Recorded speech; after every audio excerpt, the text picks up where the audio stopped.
Thought it was just like a little domestic dispute or something. But then he ran by me real fast and around a corner, so I turned around and I saw the guy come out with an AK-47 and pointed at the guy. But I'm right standing where the guy's running too, so he took like 3 or 4 shots and 2 of them flew over my head. And I heard him whiz over my head. And then, so obviously he was shooting at the other guy. That guy ended up taking off. The next thing I know, a Chicopee cop pulled up. I told him what happened.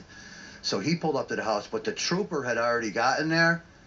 And as I saw the trooper going up the stairs, I heard like 3 or 4 shots ring out through the glass, and I thought a glass break, and the smoke come out the window, and I saw the trooper hit the ground. And then I was by Chuck's towing right there, and those 3 guys pulled me inside Chuck's. And the cop told us all to stand still in there. But you know, they were like telling me, "You're lucky you didn't get shot," because you know we heard and seen the whole thing. You know. What was going through your mind when all this, you had bullets whizzing past your head, you said? Yeah, I thought I was going to die. That's what I thought. I thought I was going to catch a bullet and die. I just, you know, it's Friday the 13th. I just think it's my lucky day or something, because, I mean, and my whole family's sick over this whole thing. You know, my wife's home crying. My mother's real upset.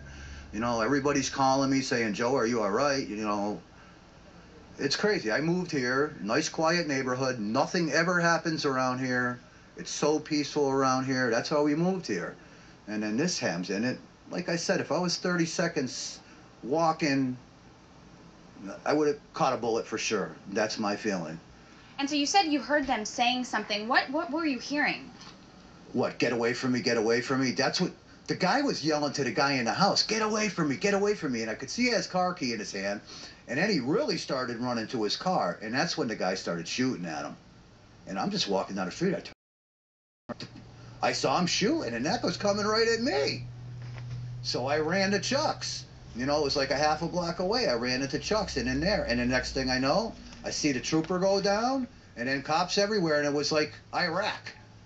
Bullets flying all over the place, flying off those brick buildings, shotgun blasts. I heard probably 100, 150, maybe 200 shots total. It was like a war scene.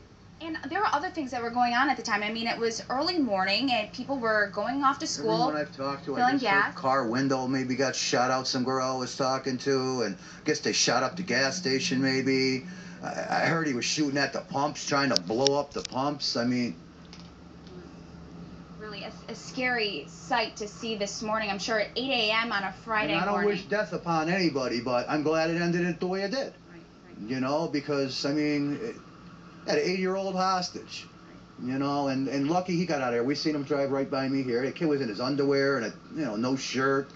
You know, mother was crying. The mother came through Chuck's, too, or his girlfriend or whatever. She had come through Chuck's and I was in there, too, crying, you know, led by the detectives. So I don't really know what was going on with that, but obviously they were trying to get the kid out, you know. Joe Kaczynski, thank you so much for letting us know what you saw this morning. It's been a hard day for me and my family, and, right.